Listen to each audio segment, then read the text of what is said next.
chak lama tang khian lung aron ra ni jan lan lai vela khan bike tlan lai chu hian del cheru mai ni ham hring nen turu khop mai ei a bike hi a som hne ngang mai a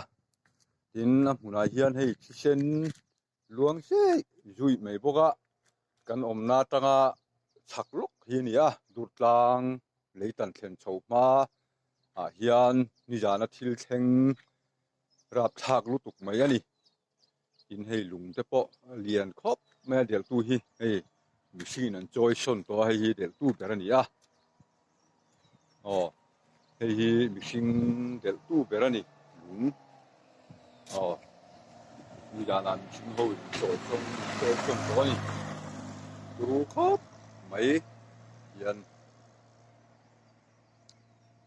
a hmunah hian driver hi a boral ngal chia lo dewa damdawi in lama phur phei ania chanchin ero tun thleng hian la hriat lo ni dam chuak mel lang thei pon a rin om lo e tui khop mai hei ni jan thil thleng ani e an ron news update ani